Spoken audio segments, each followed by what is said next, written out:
Nous allons passer la parole à Monsieur Thibedi du Parlement panafricain. Monsieur Thibedi.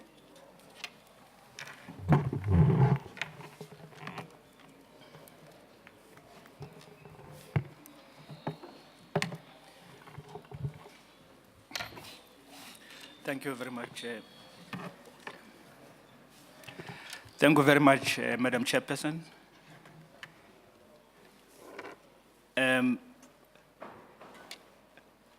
On behalf of the Pan-African Parliament,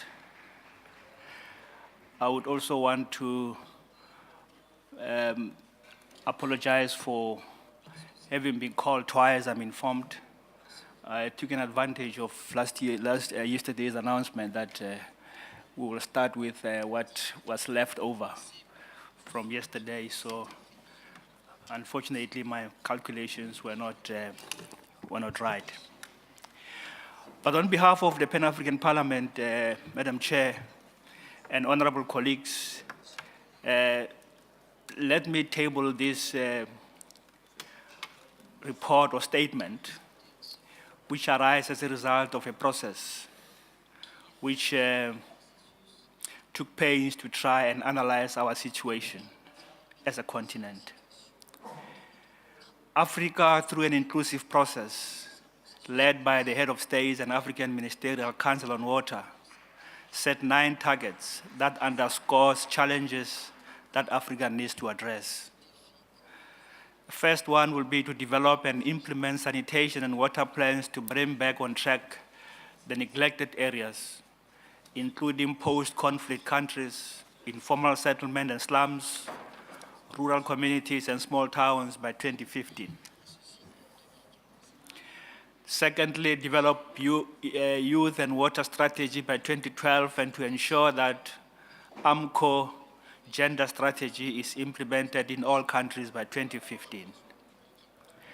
Thirdly, conduct regional dialogues on the 1997 United Nations Convention on International Water Courses and on the United Nations General Assembly Resolution 63/124 on the law of transboundary aquifers, and compile points of agreement and objections for water consensus by the year 2015. Fourthly, establish 5 sub-regional and 10 national centers and networks of excellence by the year 2015. Fifth, develop and implement innovative financial mechanisms in all countries, including taxes, tariffs, and transfers to meet the Millennium Development Goals financial requirements by the year 2015. 6, create fully functional water divisions within RECs, regional economic communities, and AMCO's sub-regional secretaries and organizations supported by resource pools by the year 2015. Number 7, develop harmonized national, basin, and regional knowledge management and water information mechanisms to support a harmonized methodology of monitoring and evaluation for the water sector in Africa and Pan-African state by 2015. Number 8, all African countries undertake legal and institutional reforms to ensure accountability, participatory, efficient, and sustainable WSS and WRM at national by 2015 and at basins by 2025.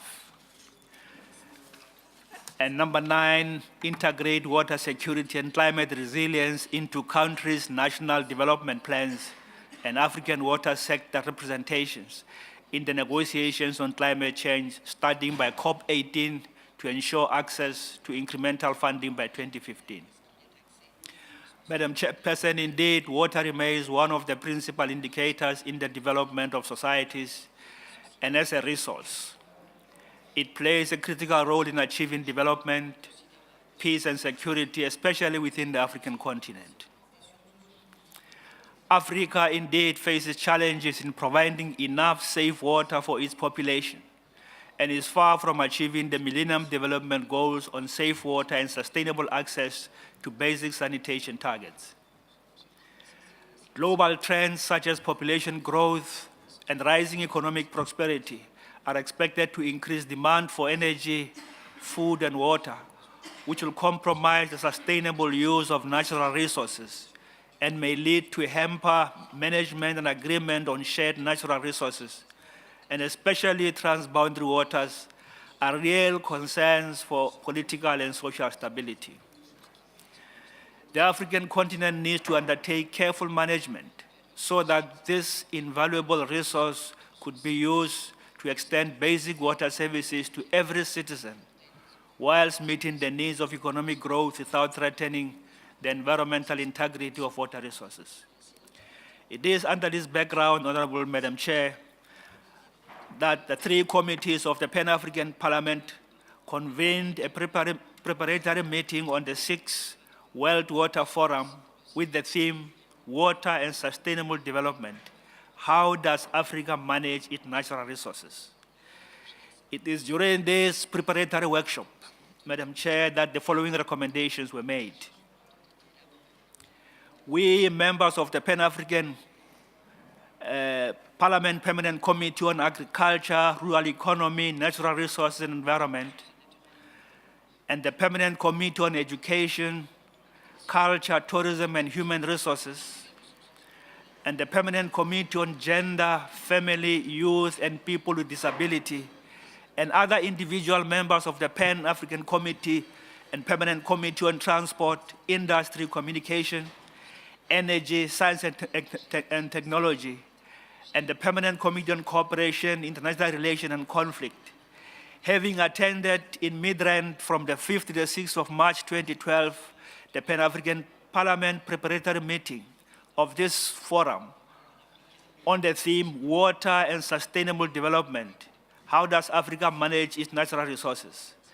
And also acknowledge that water is essential for the well-being, health, dignity, and equity of our people. Conscious that lack of access to safe drinking water and sanitation is a major threat to sustainable development, peace, and security. Preoccupied by the lack of water for the production of food and security, the lack of access by all to safe and adequate water supply and sanitation services, wastage in water use, lack of security and potential conflict arising from shared water resources. Appreciating the Sharm el-Sheikh and the Tequini Declaration on Sanitation and Water, the African Water Vision 2025 and the United Nations General Assembly Resolution A/RES/64/292, recalling the 203 Maputo Declaration on Agriculture and Food Security in Africa, adopted by the heads of state, and in particular the allocation of at least 10% of national budgets to agriculture. Recognizing that Africa's priorities are to the elaboration, ratification, and applications of laws and regulations in order to achieve sustainable development, especially the reduction of poverty and the attainment of the Millennium Development Goals, and particularly the targets to have by 2015 the proportion of the people without access to safe drinking water. Emphasizing that Africa requires adequate financial resources to make water available, appropriate technology and capacity building for adaptation and risk management related to climate change. Aware that water management relates to values, attitude, capabilities, and behavior, and that education and learning therefore have a central role in the pursuit of the sustainable development of water resources. Determined to strengthen continental solidarity, cohesion, cooperation, and development for the benefit of our people, we hereby recommend the following. That one, the Pan-African Parliament establish a collaborative dialogue with African ministers responsible for water, finance, energy, agriculture, environment, gender and education, and regional international organizations involved in water resource management. Two, adequate institutional and financing engagement through good governance be made available for the enhancement of water resources.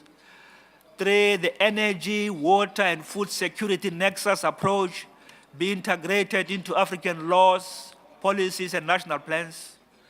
Number 4, the human rights to water and sanitation be addressed as a political priority for Africa, and to ensure that access to safe drinking water and sanitation be made available for the most vulnerable populations, in particular women, children, and people with disabilities. Number 5, African countries to enhance cooperation on the management of transboundary and shared national resources as a foundation to the sustainable development of water resources on the African continent and for citizen stability. Number 6, human capacity for the management of water resources be enhanced.